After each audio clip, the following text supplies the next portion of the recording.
All right, thank you, Winnie. So good morning, everyone. Um, Welcome to Conscious Coffee. And I hope everyone's adjusted to daylight savings time. I know I'm still getting adjusted to that myself, so I'm glad to have caffeine by my side. So my name's Liz Richardson, and I'm the Vice President of C3MD, Conscious Capitalism of Central Maryland. And for those of you who are new to this organization or haven't been before, I'll just give you a quick synopsis of what we are. So we're an organization located in Maryland, but we're affiliated with a worldwide organization called Conscious Capitalism. But our specific local branch or chapter, yes. We have a mission statement, and the purpose is it is to be a purpose-driven business community that promotes the power of capitalism to create positive change, do good, and to elevate humanity. We inspire and equip individuals and organizations to embrace and implement conscious business principles through collaboration, educational programs, practical tools, and strategic partnerships. So as part of the conscious capitalism movement, we are seeking to better understand and practice the 4 pillars of conscious business, which are stakeholder orientation, purpose, conscious culture, and conscious leadership. So we've dedicated the first quarter of this year to talk about stakeholder orientation. So this is the third in a series of stakeholder orientation discussions. But before we get started, I'd like to say a quick thank you to our sponsors for helping to make this event possible. They are the Conscious Collaboratory, Insight 180, Reframe Financial Planning, and the Wendy Slaughter team and Elevate Real Estate Brokerage. And now I'd like to hand this over to Tanya, who's going to talk about membership. Thank you. Thanks so much, Liz. Welcome members, welcome sponsors, and welcome to everyone, especially if you're new. I'm Tanya Rapaz. I'm also on the board of Conscious Capitalism of Central Maryland, and I'm also heading up some membership efforts this year. We've done a lot of exciting programming over the past 12 months. I mean, the pandemic in the past 12 months were difficult for a lot of reasons, but we transitioned over to a Zoom environment and have been offering programming on all of the 4 pillars that Liz mentioned, helping to get out the word about business owners who are trying to do well and do good at the same time, and raising awareness about different elements about businesses who had to pivot during the pandemic, raising awareness about issues related to racism and diversity. And we have a lot of great programming set up for this year. So if you'd like to join us on our journey, there's a lot of great membership initiatives going on this year. We expanded our membership categories so that you can join as an individual, as a small business or a nonprofit, or as a corporate membership. And with your membership, you can be listed on our website and network with other small businesses. You get access to our exclusive content. We have a website and a YouTube channel that is growing with our content. And you get to join this group that is growing and spreading the word about conscious capitalism. So I'm going to put in the chat, unless Wendy Baird is usually all over it. I will, throwing in, if you'd like to contact me directly, I'll put my contact information in the chat. If you'd like to talk about the benefits of membership or what you get with that, I'm happy to talk about it, and go to the website to learn more. Great, thanks so much, Tanya. Anything else, Liz? Nope, that's it. You can take it over. All right, great. Good morning, everyone. I'm Wendy Baird. I'm president of Insight 180 Brand Consulting and Design. Happily, one of the sponsors for this morning event. And also, I am one of the board members of C3MD, and I help with the marketing communications. So I'm really excited to see everyone this morning. The daylight savings time, really? Come on. This week. So thanks all for showing up. And I'm really delighted to have as our guests today representatives of the Women's Giving Circle of Howard County, and that would be Buffy Bedoin Schwartz, who's the executive director, and Candace Dotson Reed, who is on the grants or is the grants committee chair, and I know a number of other things. So I'm going to let them tell you a little bit about themselves. But I was hoping, Buffy, that we would start with you to tell us about the Giving Circle. And like, you guys have been around for a long time, probably one of the older women's giving circles in the country. We have, yeah. Thanks for having us this morning. It's great to be here. We're proud to be a member of C3MD, and of course, know there's a lot of synergy between whether you're a nonprofit or a business owner or corporation that's working to make our community better. So thanks for having us. Yeah, we are one of the oldest, more kind of formalized, structured giving circles in the country. We're kind of one of the first waves of these more formalized circles, but we all know that collective giving and people or communities giving together has been around for hundreds and hundreds of years. But the idea of people in this more formal structure of pooling their dollars to have a greater impact together than we might otherwise have alone started about 25 or 30 years ago on the West Coast when there was the tech boom that was happening. And there was a lot of young entrepreneurs who were making a lot of money and who were saying to themselves, we're doing a lot in the tech community. We really want to do something in our own local communities to make a difference. And we don't necessarily want to start a foundation and have the money grow, and then something will happen with that money in our later years or when we're no longer here. We want to do something now, see the impact, and kind of be more hands-on. And so this notion of all these tech entrepreneurs pooling their dollars, and we're talking millions of dollars in these kind of circles, to make a difference in their community, whether it was they were doing a lot with education and kind of STEM careers, and even doing a lot with tech growth in local communities. And so that whole kind of wave of people giving together kind of went across the country. And here in Maryland, we were one of the first circles to get started. And there's a lot of circles around the country that have both men and women, but primarily circles are women-led and focused on women's issues or women and their families in one form or another. And there's thousands of circles at this point across the country, varying forms, from very casual and loose with a group of neighbors to groups that are, giving away hundreds of thousands of dollars a year and everything in between. Yeah. Well, this month, just last week, you held a huge event online, which was really well attended and just a really lovely event. And it did have the same title as our talk this morning, Democratizing and Diversifying Philanthropy. And I just wanted to ask a little bit more about how that came into fruition and, why you decided to celebrate that this month in particular. Well, one of the things that giving circles present as an opportunity to those who wish to get involved is the idea that kind of philanthropy for many has been a little bit of a loaded word where, you think of a philanthropist and you might people have talked about thinking of the guy from Monopoly, like the benefactor sitting behind the desk, giving money out in the community. But the reality is that we are all philanthropists in our own ways. And we want to make that clear and celebrate that all giving is valued, whatever the amount is. And what Giving Circles offer is an opportunity for, in our case, women to be able to give and give collectively, again, have a greater impact together than we might otherwise have alone. But also it democratizes philanthropy, not only from the giving aspect, but also in learning together about the community and, having opportunities to engage maybe in a different way or a seat at the table or an entry point into learning about the community, learning about giving, about grant making, et cetera. Right. Well, and so I'm going to ask Candace to come on too. I know that the Women's Giving Circle has been working on diversity, equity, and inclusion efforts for a long time. And Candace, you are part of that committee assessing how you move forward, but then also chair of the grants committee. Can you tell us about how long you've been with the organization and what some of those efforts have been, how they've changed over the years?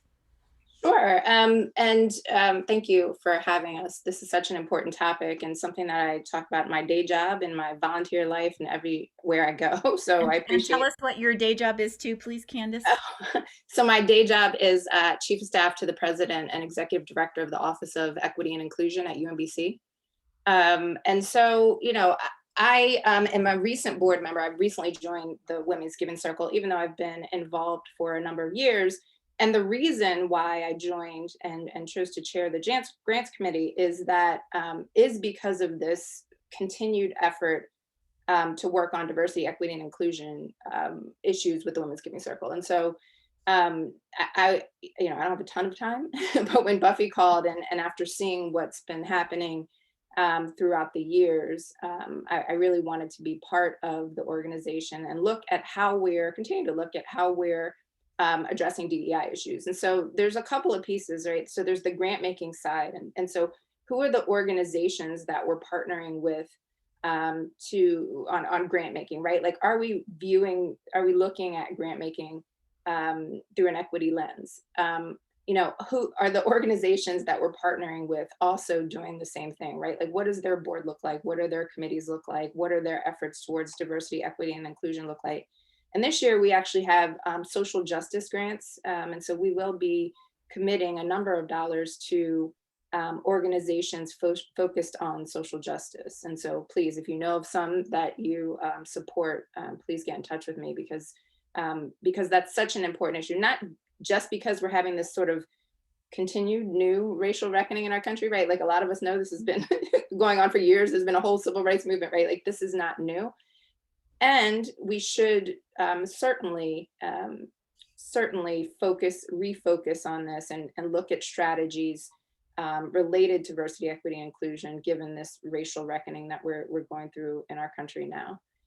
I often say, and I just had a conversation, and this was with chiefs of staff from around the country 2 days ago or last week, and I was talking about two pieces of it, and I think this is really important to say, right? Like, there is the moral imperative. It is the right thing to do to have diverse voices at the table, not just at the table, but including them in the conversation.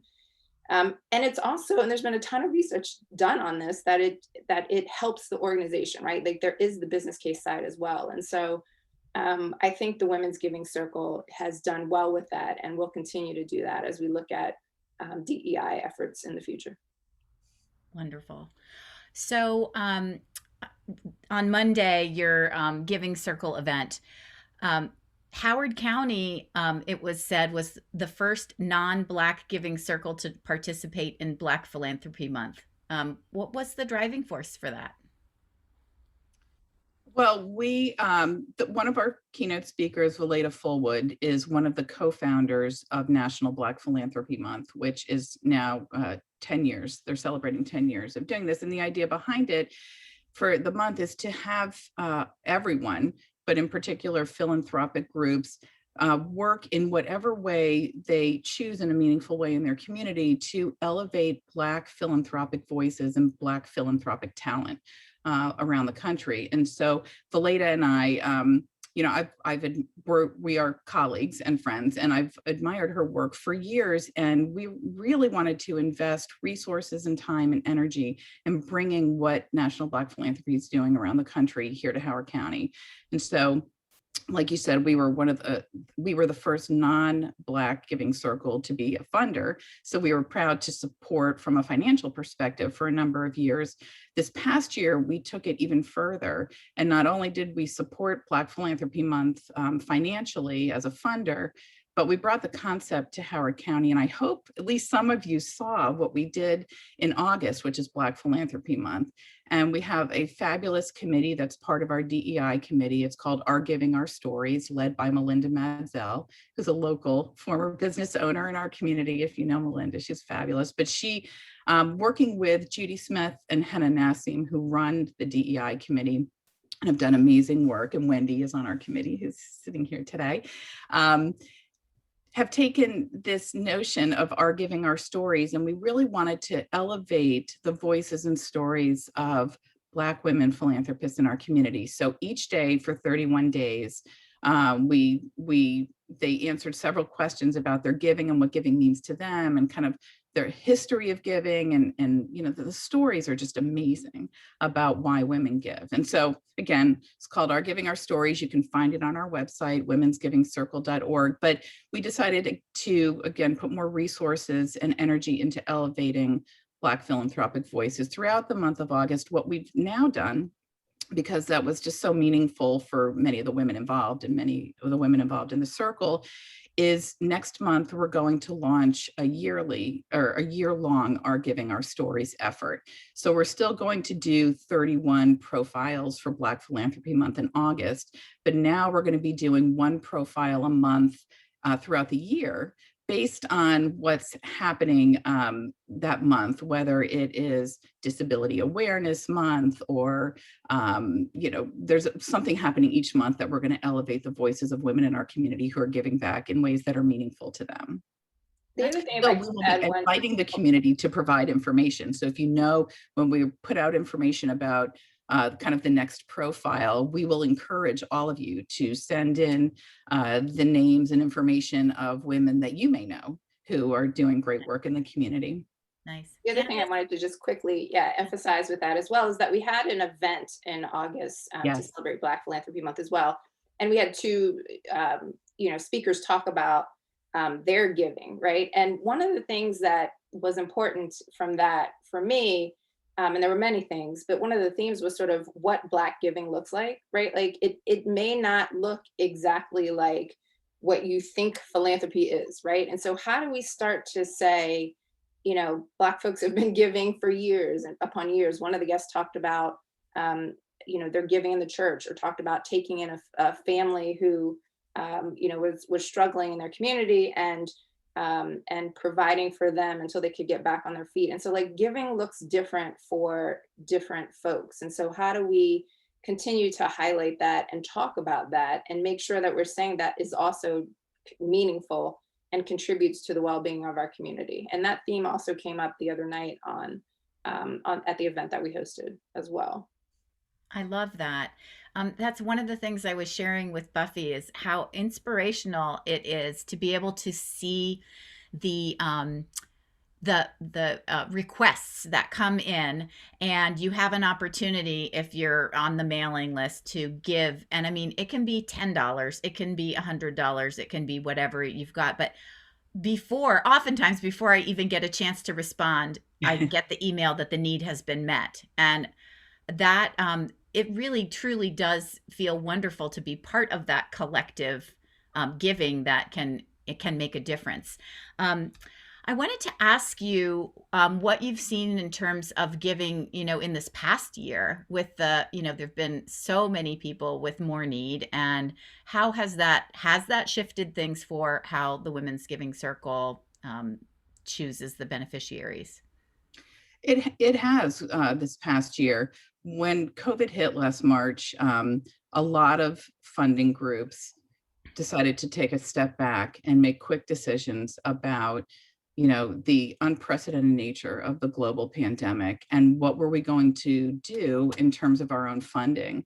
And so the Giving Circle right away decided that we were going to kind of loosen the parameters in which we had been giving and be more flexible and try to do as much as we could to help the community. And so, as you mentioned, our emergency response network, I'll give you a little bit of background about that. We've had it for about 18 years.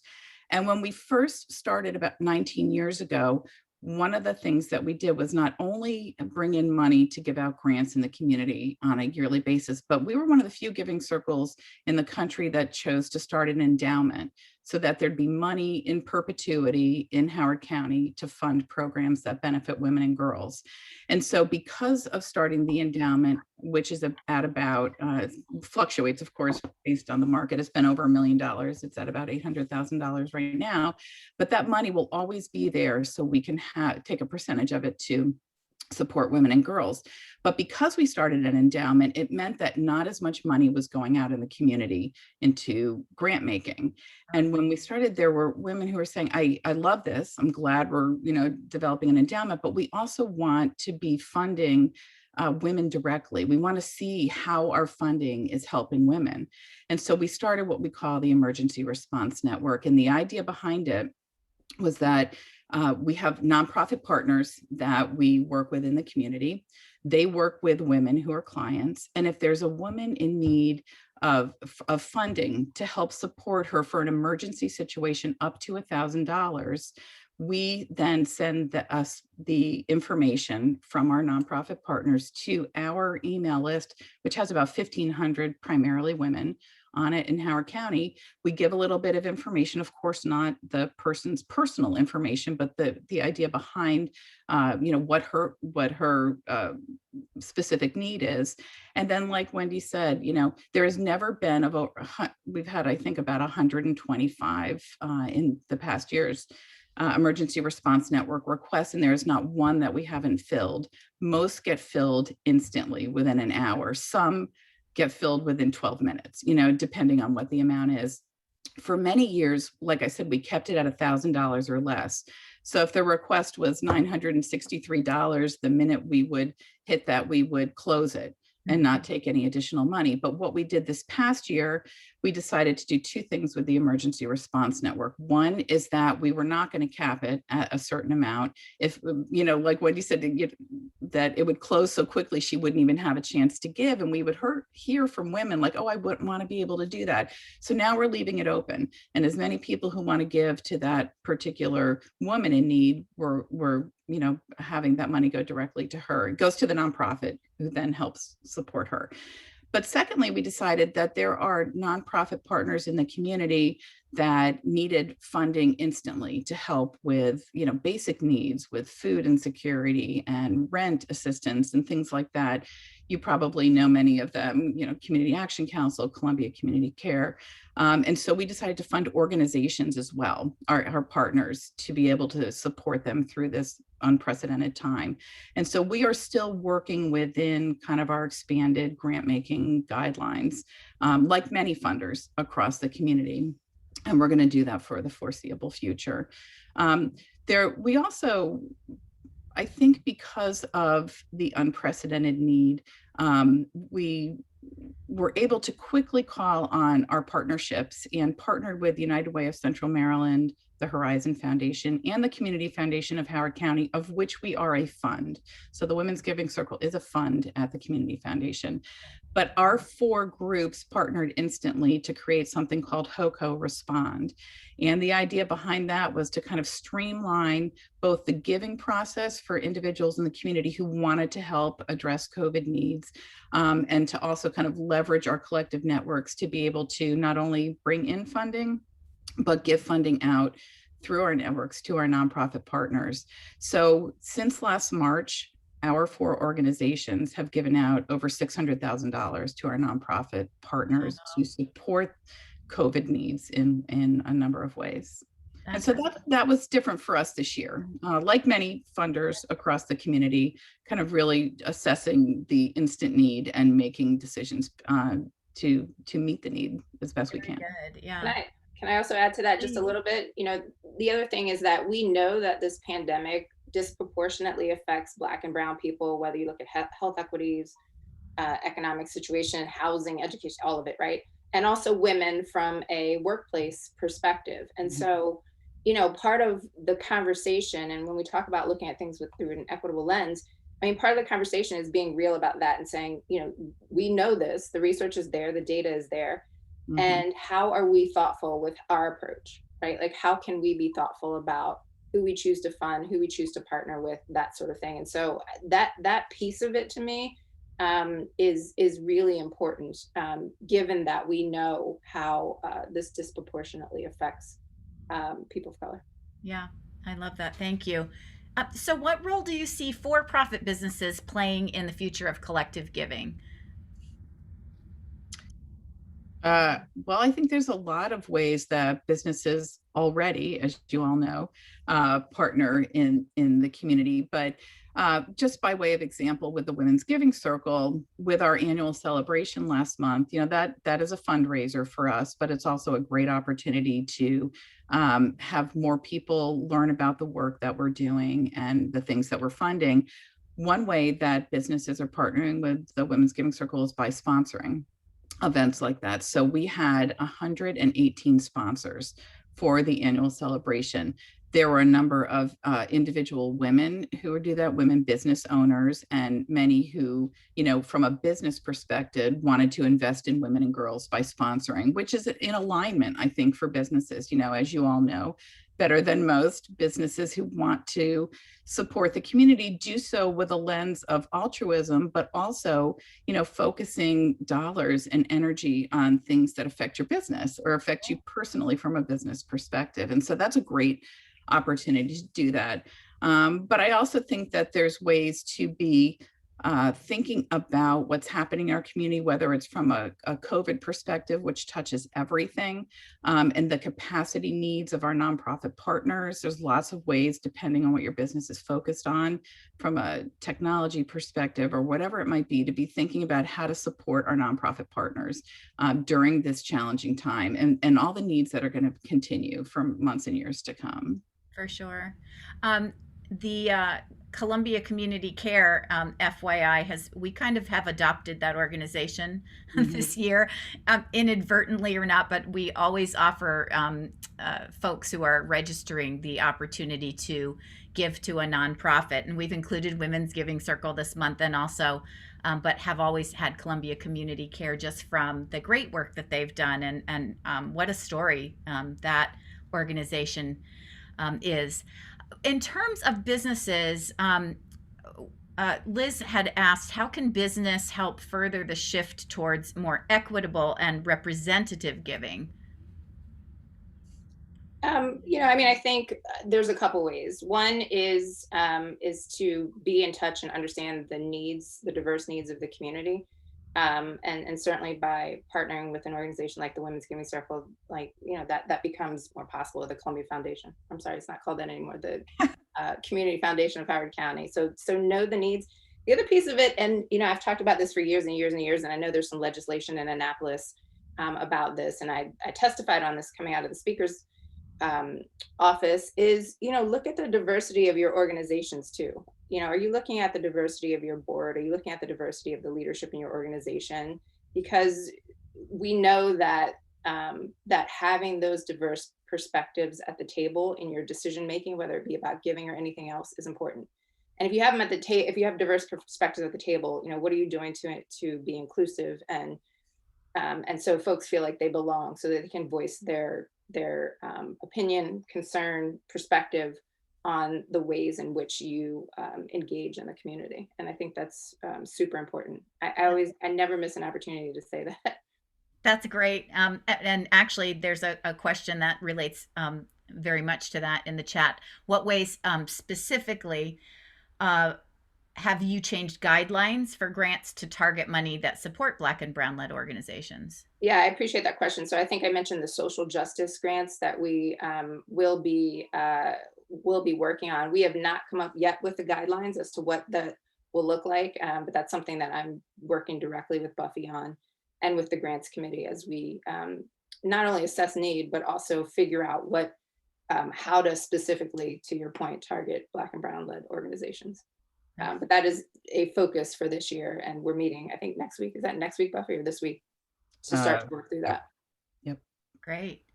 Another question: has the Women's Giving Circle ever thought about a hackathon for young and or budding women entrepreneurs who are focusing on solutions through the lens of social justice?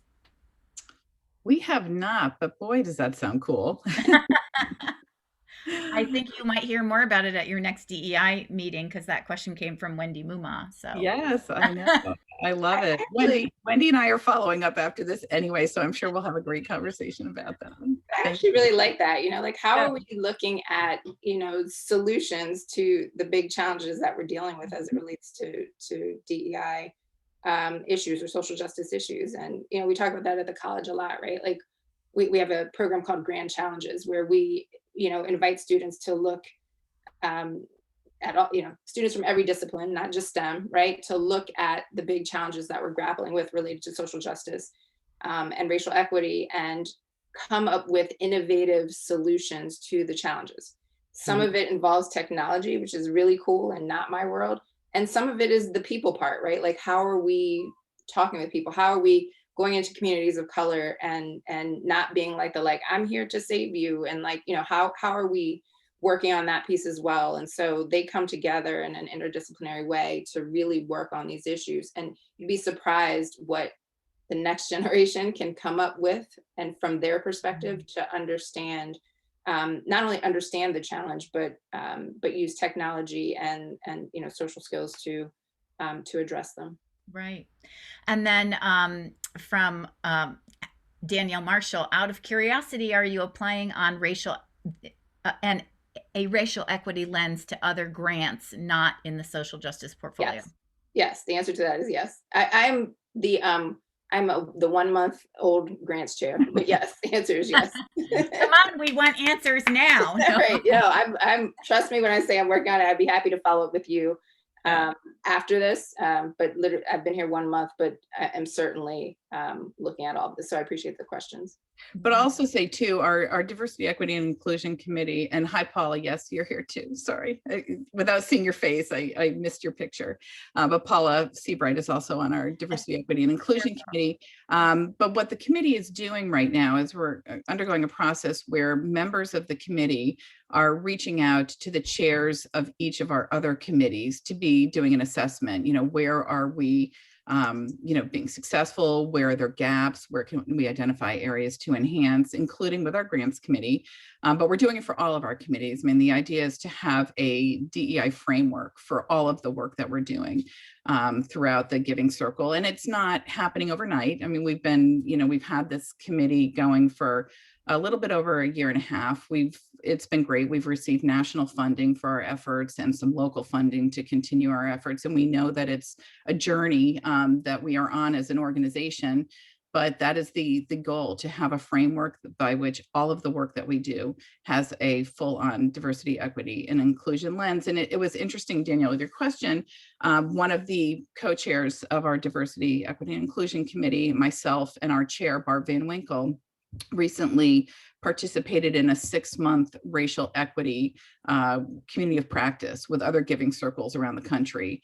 And it was great. There were about 100 giving circles. We met on a monthly basis, learned what others are doing in this realm with grant making. And, we're continuing to participate in a lot of learning individually and as an organization to continue this work in a meaningful way.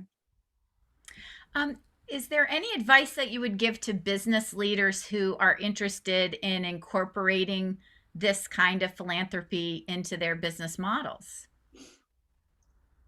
That's a great question. I know that there are large corporations and small businesses who have been thinking about this concept of supporting their employees in giving in a giving circle format. So for example, again, if there was a technology company and there were employees who were interested in doing something in the realm of both tech and say education or something like that, they have been hosting circles. So of course, when AOL 20 years ago was a huge company, AOL had multiple giving circles throughout the company for their employees who would meet at lunch or meet, for happy hour after work, give their money collectively together, and then make decisions together on where they wanted it to go. And it was up to them where they wanted to fund it. So again, there are large corporate structures or smaller ones where, supporting your employees to think about community service, as I'm sure many of you do, but also giving in that format is both a really interesting concept, but could also be very meaningful and fun. Great. Candace, can you say any more about the legislation that you were talking about? Oh, sure. It's called House Bill 1210, and it was introduced by the Speaker of the House in Maryland, who put forth a very thoughtful Black agenda this legislative session that's been covered extensively. And so this was one piece of it. And it looks at diversifying corporate and nonprofit and foundation boards. And there are a couple of levels to it, but part of it is that there's not a ton of great data in Maryland from companies, whether it be corporate or nonprofits, to talk about or to point out the diversity of their boards and leaderships. And so that's a piece of it. And then the other piece of it is most organizations that do business with the state, and there's some sort of it's like $1 million or more worth of business with the state, will be required to not only report that, but also there's some metrics about diversifying their board as well. And so, really talking about corporate boards and nonprofit boards. And, there's some specific metrics in the bill, but that's the gist of it. Great. Okay. I'm trying to follow some of these questions here. Oh, yeah, let's back up just a little because Alicia Jones asked, and she said, maybe everyone knows this and I missed it, but can you tell me how the Giving Circles work? And do you fund programs or organizations or mostly small orgs? So sorry if I skipped over that. Will you walk us through that a little bit more? Absolutely. Well, we are a giving circle. And we run like a giving circle in that a lot of the work is kind of bubbles up from our committees. But we actually are kind of structured a little bit more like a women's fund, where we have committees and then we have an advisory board. And so our grants committee kind of, does due diligence on where we want to give our funding each year, and it's approved by the advisory board. Everyone who gives to the Giving Circle, again, is a member, regardless of the size. And we have many opportunities that are outlined, for example, on our website. You can give through the Emergency Response Network. We have a COVID fund. Many women give to the Giving Circle in honor of somebody else. And so there's a variety of ways to give, and you are considered a member. But the advisory board kind of makes the decisions on where we're going to fund based on the grants committee's recommendations. And we have some longstanding nonprofit partners that we've been funding, and then we have newer partners that kind of bubble up. We're a little bit different in that we do not, at the moment, put out a request for a proposal. So it's the grants committee that does the due diligence and makes recommendations based on women who are at the table from the grants committee and others who make, kind of look at organizations in the community that we may want to fund that fit our parameters. I will say, just from a participatory grant making perspective or Giving Circle perspective, most Giving Circle, well, the Giving Circles are very different. Each one is different, but generally speaking, the idea is that there's one entry point. So it might be $1,000 a year for a 2-year commitment. And then everybody in the circle has a vote on where the funding goes. So we're a little bit different that way. But we are celebrating our 20th anniversary next year. And one of the things that we're going to be doing as one opportunity to give, that's not different from our other grant making and giving, but we're going to add a new opportunity called a hands-on member. And we're going to see how many women want to do it. We may have 5, we may want to have 100 who want to be involved, but it's going to be an opportunity to give in more of that form Giving Circle structure that I just mentioned. So it's going to be $1,200 a year, and whoever wants to give will, with that cohort of women, learn about the community, go through a grant making process, and make funding decisions together. And so that's coming up. So stay tuned if you're interested in that. I love that. So just to clarify, so do you technically have to become a member to give, or you can just give anytime? Like how? You can give anytime. By member, we want it to be as inclusive as possible. And so what you get for your membership is kind of being part of the Giving Circle, having opportunities to give, to come to our events or learning events or celebratory events, be part of what's happening. But there's no, someone who didn't give could also participate in certain ways. We just want to include everybody in this broad membership body of philanthropists. That said, there are varying ways that you can get involved. You can be kind of like from a distance, you can be involved in the Emergency Response Network, or you can be more involved in a number of other ways, whether it's volunteering or, for example, this new hands-on membership opportunity coming up for our 20th anniversary. Great. So we had someone write that they work in international development and mostly with rural communities to develop self-help groups who build capacity and business skills, pull capital in order to make emergency loans or gifts to one another, and generally work to improve their community together. And it's neat to see the parallels with the U.S. Giving Circles. And she said, I wonder if there's an opportunity to learn from one another. And I wonder, are you collaborating in any kind of international work? We are not. Our funding is all in Howard County.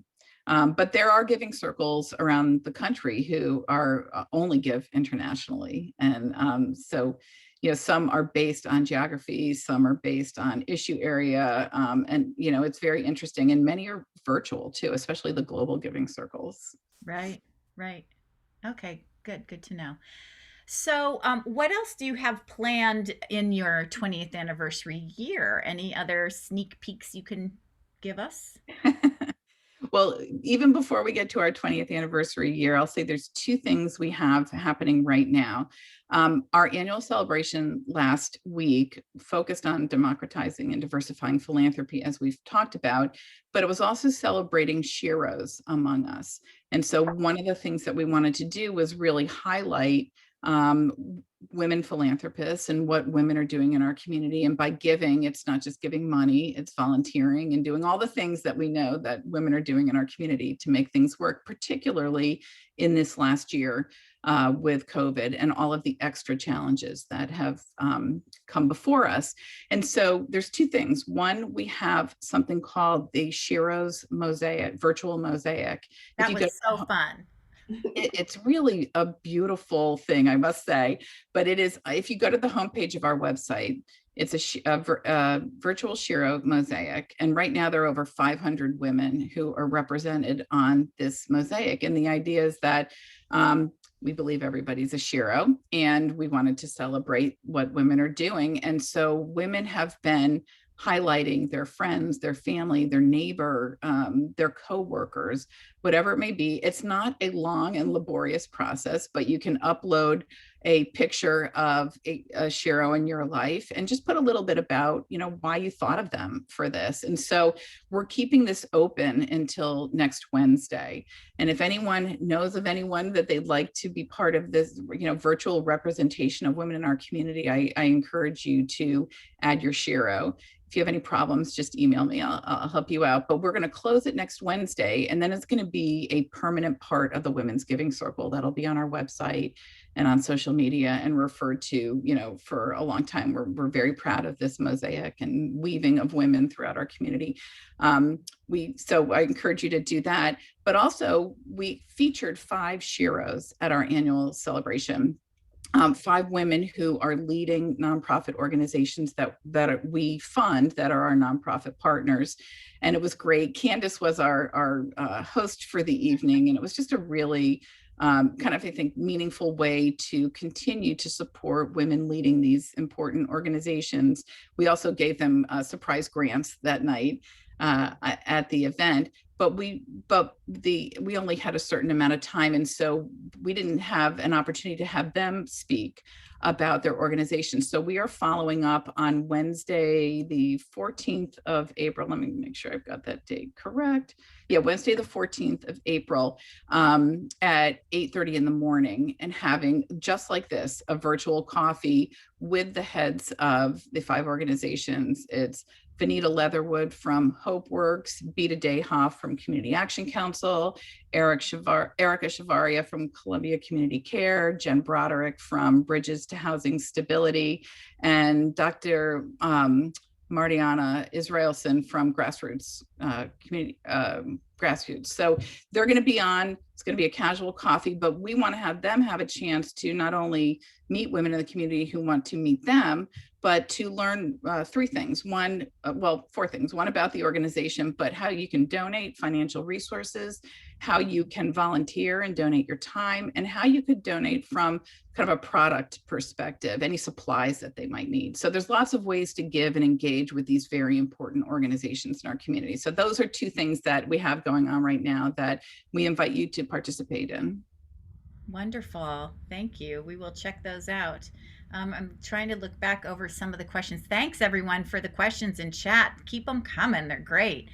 Yeah, Danielle asked, I'm not sure if we answered this fully, but how does participatory grant making intersect with your DEI efforts? Can we talk anything more on Candace, that? you want? I think you probably answered that. Is there anything else, particularly with the new process that's coming up in for the, I was going to say 2020, that is not right. And let me not go back to 2020, coming up for the 20th anniversary. And so I'm excited about that, and looking forward to how we execute that and involve more people in our community. So thanks for that question, Danielle. Yeah. And someone else asked, now that you've finished your DEI assessment, and I guess it's never finished, it's always ongoing, right? Did you change your bylaws or basic operations at all as a result of that? We are actually still in the process of doing that, and I expect that we will. Okay, very good. All right. Well, I'm gonna ask folks to unmute. If they've got any questions, they're welcome to join. But what I want to do is, before we do that real quick, I just want to thank you guys again, and we will open it up for questions, but I'm going to get some information in about the next meeting too. We love having you as a member of C3MD, and of course, you know, there's so many ways that the Giving Circle actually does relate to the 4 pillars of the conscious capitalism. They are, of course, higher purpose, which is very clear, stakeholder orientation, conscious leadership, and conscious culture. And really, like, your organization exemplifies all of those. And I'm always inspired when I meet organizations and businesses that, you know, they have those pillars clearly in their kind of operating procedure and in their mission, and sometimes they're unaware of it, and it's like, we need to bring out more of these unconscious conscious capitalists and unconscious conscious nonprofit organizations. So it's been wonderful to have you guys on. I wanted to let you all know that we are shifting next month to our next pillar. And I'm going to see if I can share my screen to show you this. Let's see. It may not let me. Hold on, please. Hold, please. No, it's not going to let me. So we will be starting with stakeholder. Well, no, you were stakeholder orientation. Liz, can you unmute and help me out here? Where is it next? Yeah. All right. Thanks. Am I unmuted? Yes. You are. So next month on April 20th at 4 p.m., we will have a conscious cocktail. So it will be at 4 o'clock. And we are going to be shifting to purpose-driven business, higher purpose. Excellent. And we are going to have 3 business founders who are going to talk about the role purpose plays in their companies, which will include GF Jules gluten-free flour, Print Relief, and the Clarksville Commons and the Common Kitchen. Yeah, and that's going to be on April 20th at 4 o'clock. So we hope that you will all sign up for that. Now let's, yeah, I would love to go around the room since we have a little time, Candace, and just have everybody unmute. And I think it's a small enough group that we can ask everyone to introduce themselves quickly. And before we do that, I just want to say thanks again for Conscious Collaboratory.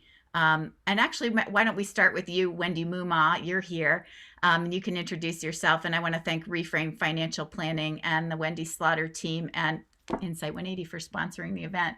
But let's make introductions. Tell us what, who you are and why you're here. And you can put yourself in maybe gallery mode and we can see you all. Wendy Muma. Great to see everyone here. I'm the founder of the Conscious Collaboratory, where we gather diverse perspectives to create new solutions to old problems. I'm the co-creator of the Reimagining Racial Equity Workshop with Culture Principles, and Danielle Marshall is here as well, where we create an 8-week workshop intensive to bring operationalizing racial equity into you and your business. Fantastic. How about you, Danielle, since your name was just mentioned? You're muted. There you Sorry, if Danielle can get off of mute. Good morning, everyone. So Danielle Marshall, founder of Culture, and also co-founder of Reimagining Racial Equity with Wendy.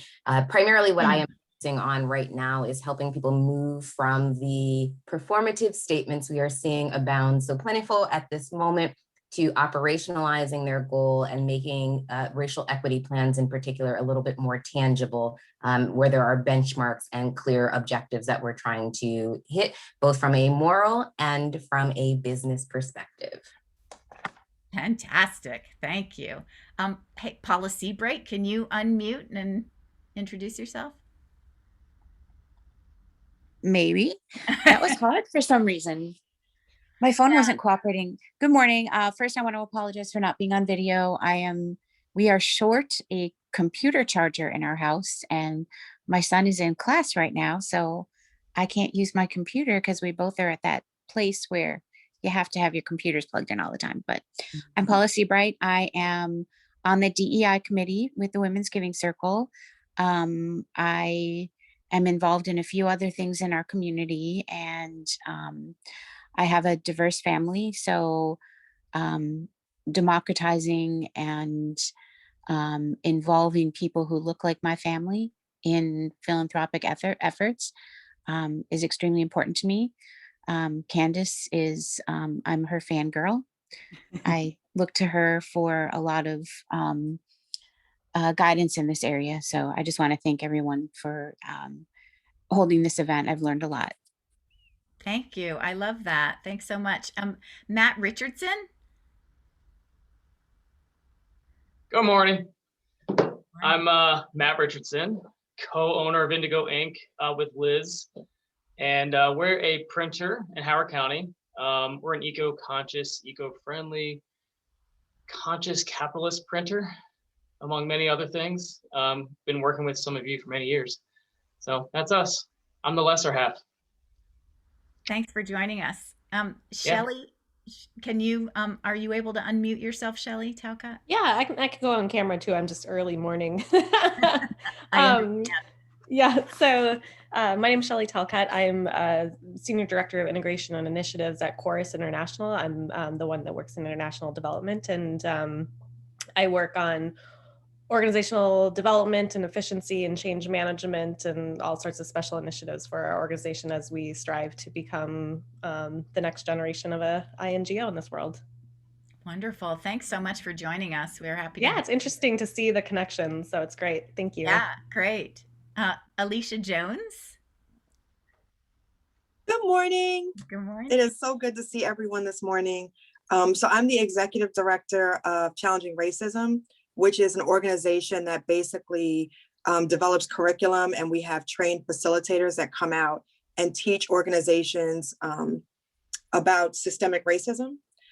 In addition, I'm on the board of the Maryland Humanities, where I am leading the racial equity work group, which is why I was asking those pointed questions about your grant making, because we're currently looking at that. And that's one of the ways that we can target some of the funds to make sure that they're reaching those small groups. So I wanted to just ask about that. So thank you for answering. And I am also I'm moderating a workshop on the 22nd, which is next Monday, about operationalizing racial equity with Dr. Tawanda Jordan from St. Mary's College of Maryland. So she'll be on talking about some of the things that they've done. So if any of these things, they're all, that's free. If it can be helpful to you, please join. But thank you very much for inviting me. I've had a great time. Thank you. Karen Walsh. Are you there, Karen? Uh-oh, did we lose her? I think we did. How about Ellen? Hi, Wendy. I'm Ellen Flynn Giles. I'm a small business owner, have a consulting company in analytics, principally in energy and environment. And I've been doing that literally virtually, for almost 30 years. I serve on a variety of nonprofit boards. I'm currently the president of the Howard County Historical Society, just newly elected.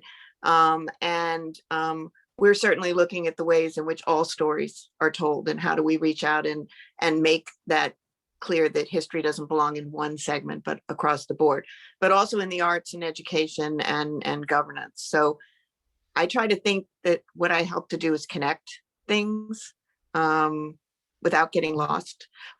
So that's who I am. Ellen, you are everywhere, I think. You are everywhere. Kevin Howard? Hello, I'm Kevin Howard. I'm the treasurer of C3MD, and I have a CPA firm and investment advisory firm. I love the principles of conscious capitalism, which is why I'm here. And sure enough, as I predicted, I have found a lovely group of friends from being involved in this organization. Thanks, Kevin. And Tanya Rapaz. Thanks, Wendy. I introduced myself a bit at the beginning. Professionally, I'm a financial planner, and I'm also a mediator and facilitator in groups of business partners. And I'm on a board with Ellen. I'm one of Howard County's newest 501c3s, working with the 50+ community to help them find meaning and purpose in their, the third act of their lives. And Fabulous. And I think we covered everyone, and feel free to put in chat where folks can reach you if you want to connect. We'll leave that open for a moment. I think I finally figured out how to share my screen, but it's kind of not showing exactly what I wanted. But I wanted to thank again our sponsors, and I put in chat how to stay connected with conscious capitalism. You can always visit our website, and next up is April 20th at 4 p.m. for our Conscious Cocktails event. So we are delighted that you all came out today, and I just want to thank Buffy and Candace especially for waking up early on this morning and sharing with us the really amazing work that you do. We are just delighted to have hosted you, and we look forward to staying in touch. Thanks so much for having us. We're happy to be members and partners, and look forward to hearing from anyone with any questions and seeing everyone in the future. Thanks. Thank you so much. Appreciate it. Thank you Nice to meet so everyone. much. Thank you, Buffy and Candace. Yeah, you're Thank you. wonderful. Have a great day, everybody. Bye-bye. Thank you. Bye. Bye.